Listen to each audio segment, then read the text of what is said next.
विद्यार्थी मित्र हो, भागीदारी संस्थेच्या अंतिम खात्यामध्ये चौथ्या उदाहरणाला आजच्या तासाला आपल्याला सुरुवात करायची आहे। पीडीएफच्या माध्यमातून हे उदाहरण तुमच्या समोर आहे।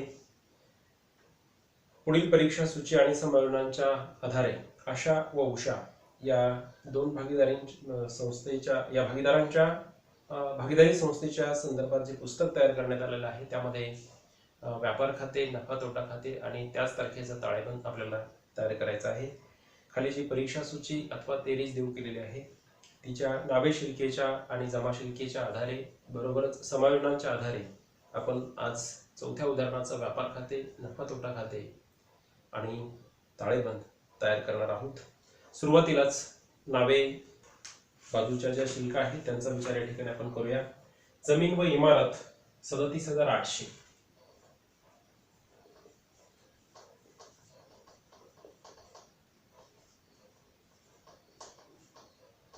जागा सोडा समायोजन आहे। उपस्कर दुसरी संपत्ती आहे 17,250, उपस्कर 17,250, जागा सोडून द्या। ऋणको 40,000 तिसरी समायोजन आहे। ऋणको 40,000 दोन समायोजन आहे ऋणकोवर। त्यानंतर आहे स्कंद, याला सुरुवातीचा स्कंद 1/4/2018 म्हटल्यानंतर प्रारंभ स्कंद आहे, वर्षाच्या सुरुवातीचा शिल्लक माल आहे 65,000 आहे स्कंद। इथे प्रारंभ स्कंद 65,000। यानंतर बुडीत कर्ज हा खर्च आहे व्यापारी संस्थेचा म्हणून नफा तोटा खात्याच्या नावे बाजूला दाखवा। बुडीत कर्ज, इथे बुडीत कर्ज आतमधल्या समायोजन आहे 400 रुपये, दोन समायोजन आहे त्यावर। यानंतर छपाई व लेखन सामग्री 4,000, हाही व्यापारी नफा तोटा खात्याशी संदर्भात खर्च आहे। छपाई व लेखन सामग्री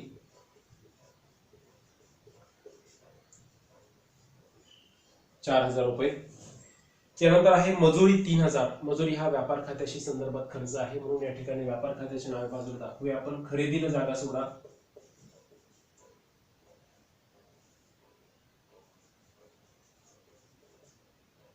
मजुरी आतमध्ये समायोजन आहे 3,000, जागा सोडून द्या। यानंतर आहे वेतन, वेतन आहे 5,000, यावरही समायोजन आहे। वेतन आतमध्ये लिहितो मी 5,000 रुपये, जागा सोडून दिली। यानंतर खरेदीवरील वाहन खर्च हा व्यापारी खात्याशी संदर्भात खर्च आहे त्यामुळे तो व्यापार खात्याच्या नावे बाजूला लिहा, 4,000 रुपये आहे। वाहन खर्च, खरेदी वाहन खर्च 4,000 रुपये। यानंतर आहे विक्री परत 2,000, इथे विक्री मायनस परत 2,000, जागा सोडून दिली मी। उचल, इथे भांडवलामधून ही वजा करायची आहे, या ठिकाणी मी भांडवल खाती असं म्हणतो, याला अंडरलाईन करूया आपण। भांडवल खात्यामध्ये दोन भागीदार आहेत, आशा आणि उषा, या दोघींचं भांडवल आहे 45,000। या ठिकाणी अगोदर आशा आपण नंतर लिहूया ते।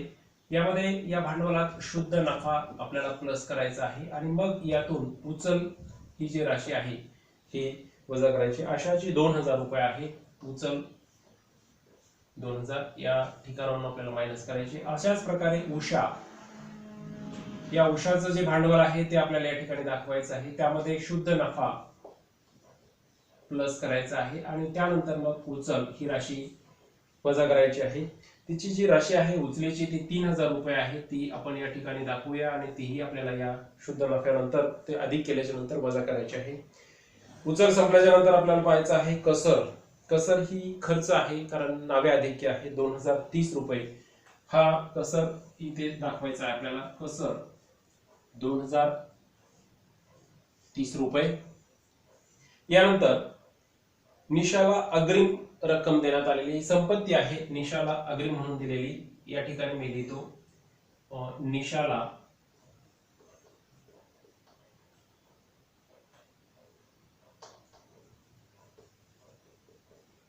अग्रिम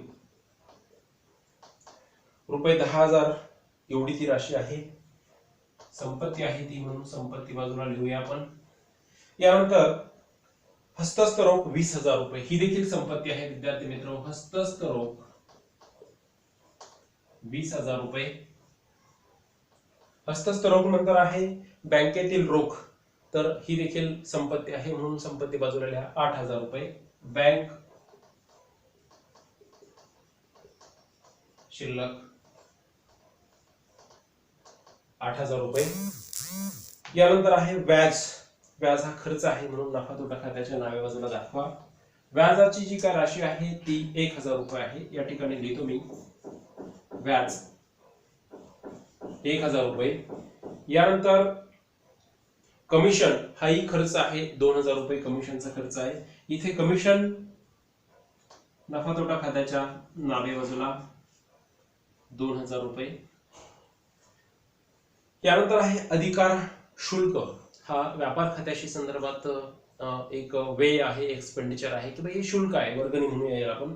तर अशा प्रकारचं जे शुल्क आहे ते त्यावर समायोजन देखील आहे, त्यामुळे आपल्याला ती राशी व्यापार खात्याच्या नावे बाजूला दाखवायची आहे.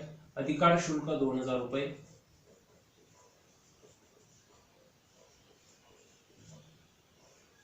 जागा सोडली मी. यानंतर आहे खरेदी 50,000. व्यापार खात्याच्या नावे बाजूला इथे लिहायची आपल्याला खरेदी 50,000 रुपये. अशा पद्धतीने नावे शुल्क सगळ्या संपलं. आता भांडवल आपल्याला पाहायचंय. दोन्ही भागीदारांचं भांडवल 45,000 रुपये आहे. तेरजेच्या जमा बाजूच्या आर्थिकेला सुरुवात केली आपण.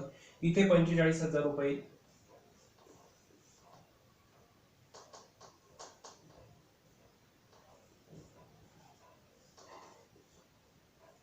इथे 45,000 रुपये.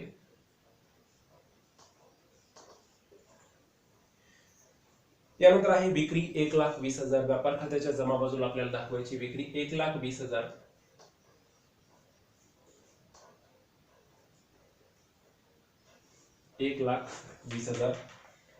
विक्री नंतर आहे देय विपत्र. ही देयता आहे 17,500 एवढी देय विपत्राची राशी आहे.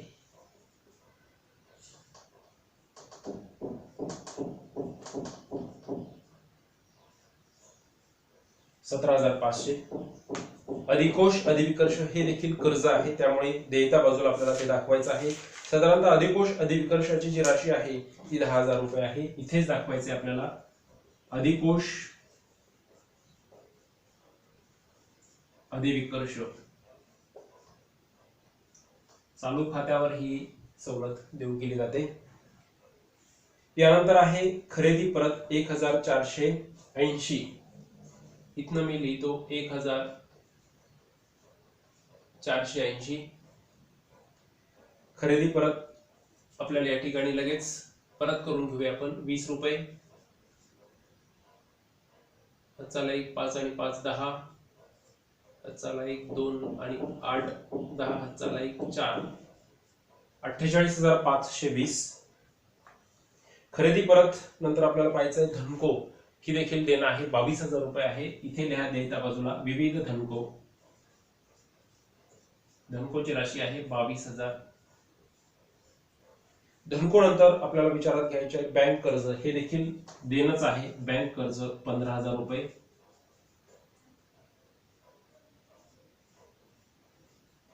बँक कर्जानंतर आपल्याला संशयित कर्ज निधी आहे, जी जुनी आहे ती वजा करायची आहे बुडीत कर्जातून. संशयित कर्ज निधी मायनस संशयित कर्ज निधी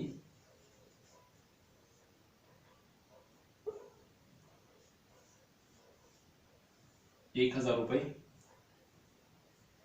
यानंतर आहे प्राप्त व्याज 1,500. ही प्राप्ती आहे, हा व्यापारी संस्थेला झालेला फायदा आहे, म्हणून या ठिकाणी आपण लिहूया प्राप्त व्याजाची जी राशी आहे 1,500 आहे. प्राप्त व्याज नफा तोटा खात्याच्या जमा बाजूला प्राप्त व्याज 1,500. अशा पद्धतीने या तेरजेच्या नावे आणि जमा दोन्ही शुल्क आपण या ठिकाणी पाहून झालेले आहेत.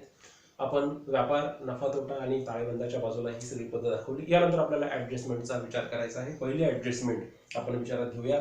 31/3/2019 रोजी शिल्लक मालाचे मूल्य ₹58,000 एवढे होते. संवरण स्कंद आहे, वर्षाच्या शेवटी व्यवसायात शिल्लक असलेला हा माल आहे. याचे दोन परिणाम होतात, एक व्यापार खात्याच्या जमा बाजूला आणि दुसरं ताळेबंदाच्या संपत्ती बाजूला. संवरण स्कंद 58,000 रुपये याचं मूल्य आहे. संवरण स्कंध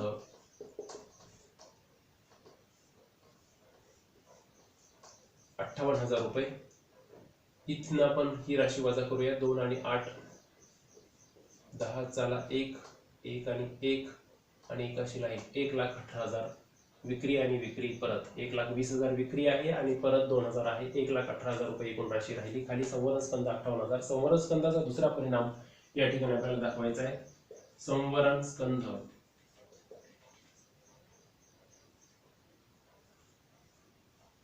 58,000. पहिली समायोजन आपण जिचे 2 परिणाम केले संपलेले आहे. दुसरी आहे अदत्त खर्च. अदत्त खर्चामध्ये एक अधिकार शुल्क आहे 1,500 आणि मजुरी आहे 800. अदत्त म्हणजे देणे बाकी म्हणून त्यामध्ये प्लस म्हणा. अदत्त अधिकार शुल्काचे 1,500 प्लस अदत्त खर्च 1,500 3,500 बाहेर येतील. आणि दुसरं आहे मजुरी 800 रुपये. इथे पण प्लस अदत्त 800 3,800 बाहेर येतील. इथे अदत्त खर्च ताळेबंदाच्या देयता बाजूला याला अधोरेखित करतो मी. मजुरी 800 रुपये आणि अधिकार शुल्क 1,500 रुपये. 8 5 13 2300 रुपये 2,300. अशा पद्धतीने दोन्ही परिणाम आपण त्याचे केलेले आहेत. यानंतर आहे कर्मचाऱ्यांना अग्रिम दिलेले वेतन रुपये 2,000. कर्मचाऱ्यांना अग्रिम जे वेतन दिलेले आहेत यालाच आपल्याला दुसऱ्या शब्दात म्हणता येईल पूर्वदत्त. पूर्वदत्त जर असेल अग्रिम दिलेले असेल तर या वेतनातून ते वजा करा आणि त्याचा दुसरा परिणाम ताळेबंदाच्या संपत्ती बाजूला दाखवा. 2,000 रुपये पूर्वदत्त म्हणून आपल्याला वेतनातून वजा करायचे आहे. इथे मला पूर्वदत्त 2,000 रुपये बाहेर येतील 3,000 आणि संपत्ती बाजूला दाखवा. पूर्वदत्त वेतन 2,000 रुपये. असे दोन्ही परिणाम आपले तिसऱ्या समायोजनाचे आपण केले. यानंतर आहे ऋणकोवर 1,000 बुडीत कर्जासाठी आलेखित करा. ऋणकोला म्हणायचं नवीन बुडीत कर्ज 1,000 रुपये बाहेर येतील म्हणजेच आतमध्येच लिहा 39,000 रुपये. 39,000 रुपये इथे दाखवा रफ मध्ये. कारण काय की समायोजना पुढची त्यामध्ये आणखी अधिक करण्यात आलेले आहे. ऋणकोवर 1,000 बुडीत कर्जासाठी आलेखित करा आणि 3% बुडीत व संशयित कर्ज निधीसाठी तरतूद करा. म्हणजे आणखी बुडण्याची शक्यता आहे. किती ती 3%. म्हणून 39,000 गुणिले 3 भागिले 100 2 शून्य खालचे आणि वरचे आपण कपात केले 390 गुणिले 3 300 9 त्रिक 27 2 आले 3 त्रिक 9 आणि 2 11 1,170 रुपये जे आहेत तर ते आपल्याला या ठिकाणी आणखी ऋणकोतून वजा करायचे. याला म्हणायचं संशयित बुडीत कर्ज निधी 1,170 वजाबाकी करूया. बाहेर 30 येतील. हातचाला 1 8 परत हातचाला 1 7 आणि 3 ला 3 37,830 37,830 एवढी राशी ऋणकोची आता आपल्याला येणं बाकी आहे. या दोन्ही समायोजनांचा दुसरा परिणाम आपल्याला या ठिकाणी करायचा आहे. इथे आपण नवीन बुडीत कर्ज अधिक केले आपण इथे 1,000 प्लस नवीन संशयित बुडीत कर्ज निधी किंवा संशयित बुडीत कर्ज निधी म्हटलं तरी चालेल. त्याला 1,170 म्हणायचं. 1,170 आलेली ती 70 ला आतमध्येच बेरीज करा. 70 ला 70 त्यानंतर 4 आणि 1 5 आणि 2 2,570 मधून 1,000 वजा केले. जुनं बुडीत कर्ज आहे जे तेरजेमध्ये जमा बाजूला आलेलं आहे त्याचा विचार करूया. 2,570 मधून 1 गेलं की 1,570 रुपये बाहेर येतील. असे 1,570 बाहेर आल्याच्या नंतर ह्याही समायोजनाचे 2 परिणाम आपले पूर्ण झालेले आहेत. शेवटची समायोजन आहे जमीन व इमारतीवर 5% आणि उपस्तरावर 10% घसारा आकारा. जमीन व इमारतीमधून 5% 5% घसारा मायनस करायचा आहे. त्यासाठी 37,800 गुणिले 5 भागिले 100. 5 8 40, 4 आले, 5 7 35, 36 37 38 39, 3 आले, 5 3 15 आणि 3 18. 1890. 1890 एवढा घसारा या ठिकाणी आहे. 1890 एवढी राशी वजा करा लगेच. 10 हातचा 9 दुने 18 हातचा 1 10 9 आणि 5 3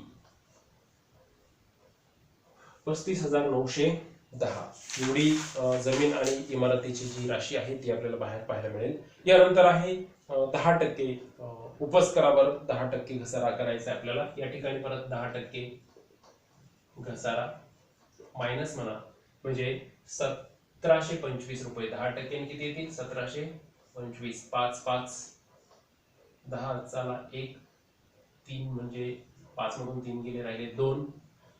त्यानंतर 7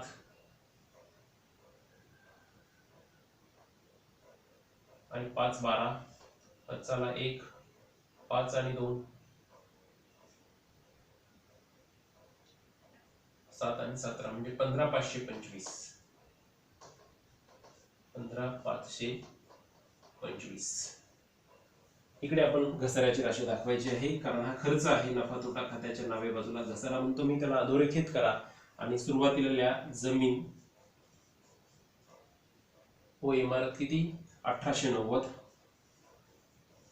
आणि उपस्कराचे 1725.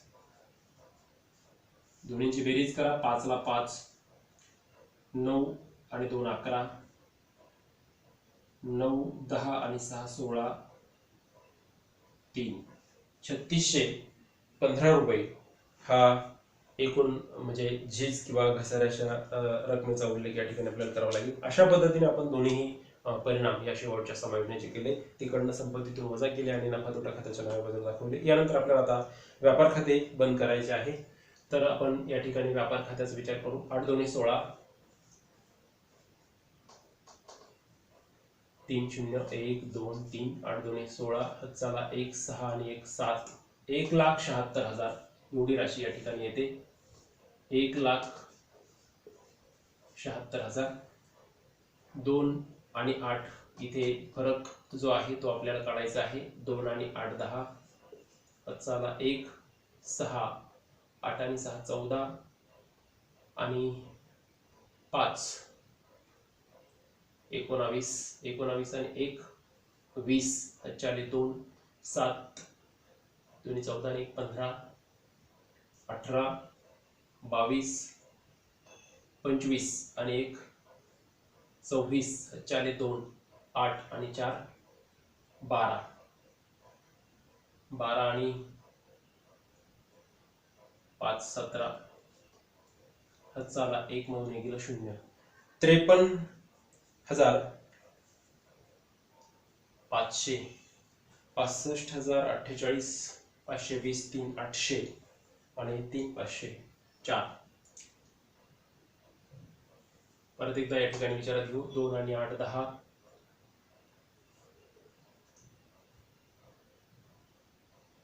3 500 आहे हा खर्च. 2 आणि 8 10 चला 1 6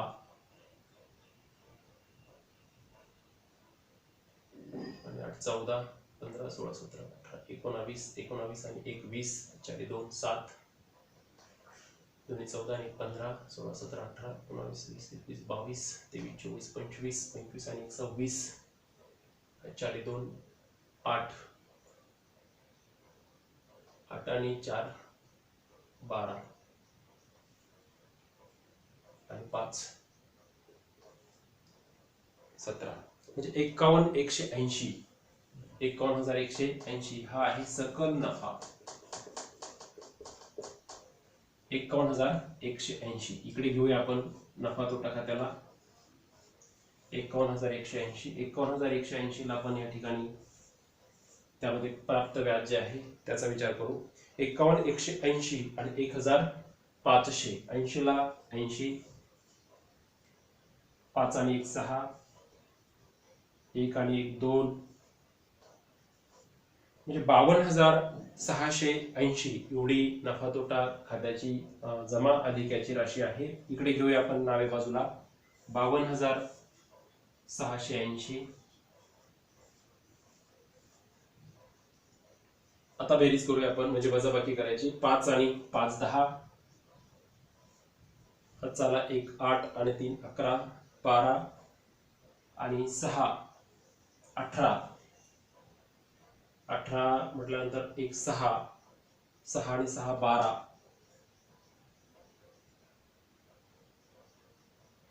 आणि 4 16. चला 1 2 6 3 9 10 11 12 14 आणि 17 आणि 5 22. 4 2 2 आणि 3 5. 35,465 अशा पद्धतीची ही राशी आलेली आहे. हिला म्हणूया आपण शुद्ध नफा. 35,465. 35,465 या ठिकाणी नफा तोटा प्रमाण देऊ केलेलं नाही म्हणून सम प्रमाणात आपल्याला दोघांना वाटून द्यायचंय. बे 1 बे, बे 7 14,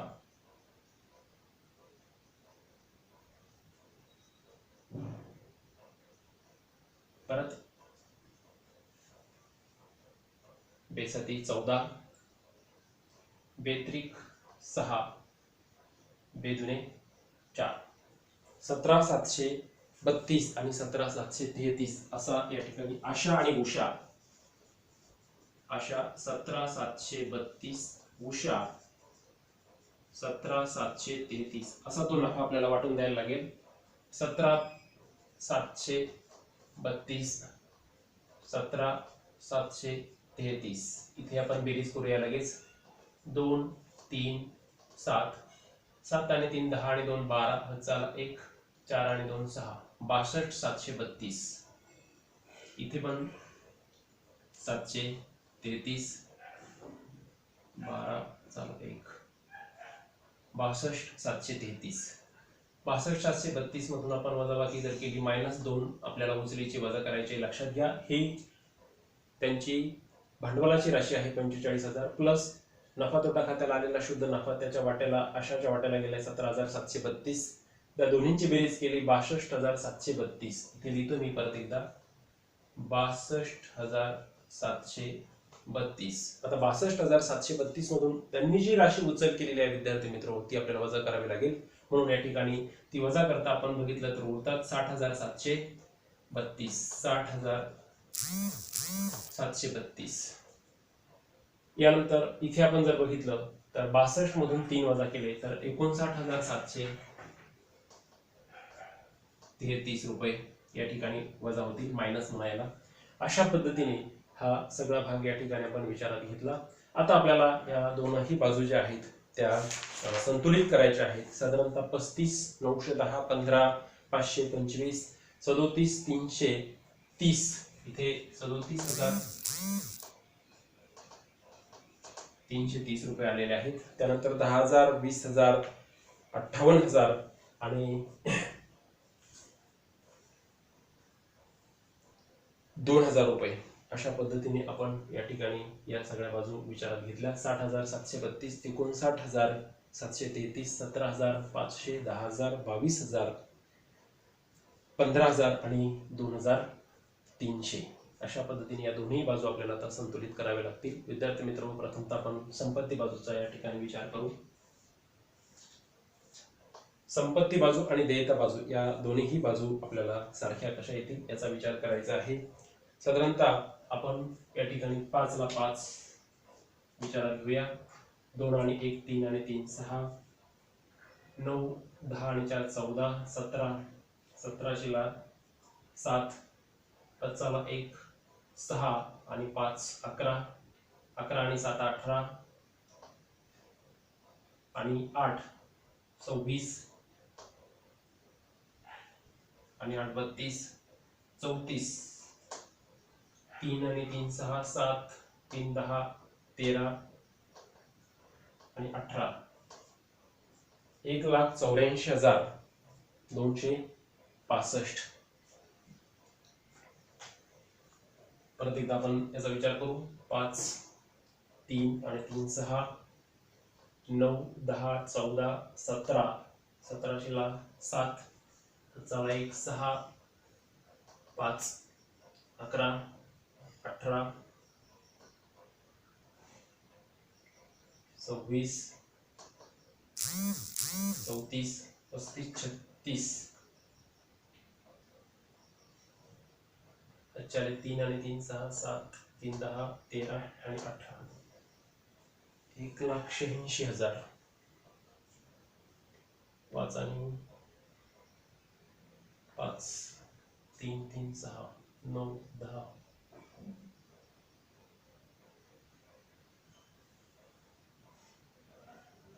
9 10 14 17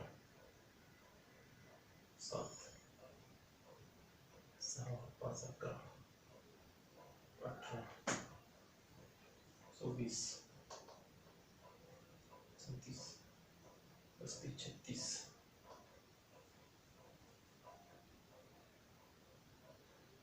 9 10 14 15 17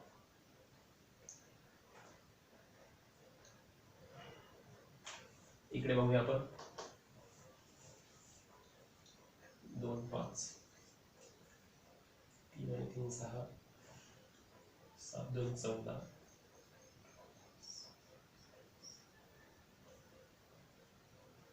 3 आणि 3 6 7 2 14 15 16 17 18 19 20 9 10 14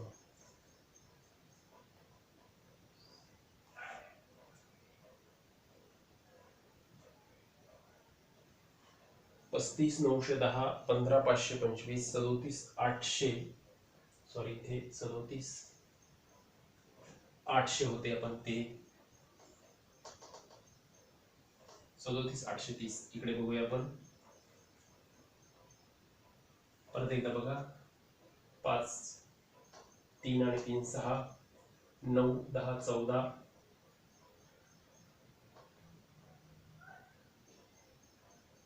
22 ला 2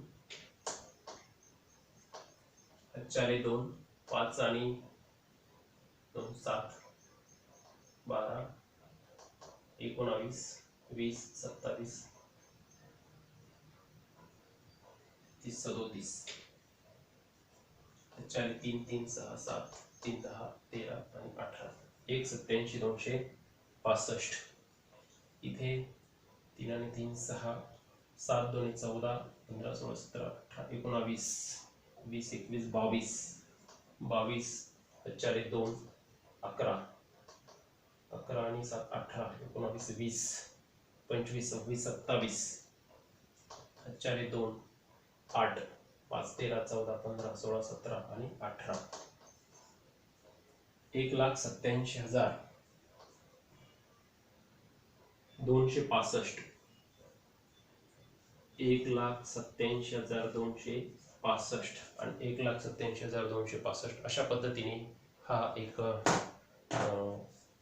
हे उदाहरण आपल्याला या ठिकाणी आपल्याकडनं म्हणजे माझ्याकडनं 37 830 झाले होते म्हणजे 830 होते तर ते 330 लिहिले गेले मिस्टेक झाली थोडीशी त्याबद्दल मी दिलगिरी व्यक्त करतो म्हणून आपला थोडासा 2-4 मिनिटं जास्त या ठिकाणी गेली. विद्यार्थी मित्र या ठिकाणी आपण थांबूया. पुढच्या उदाहरणाला आपण परत पुढच्या तासाला सुरुवात करू. काही अडचण आल्यास मला तुम्ही विचारू शकता. तोपर्यंत थांबूया. धन्यवाद.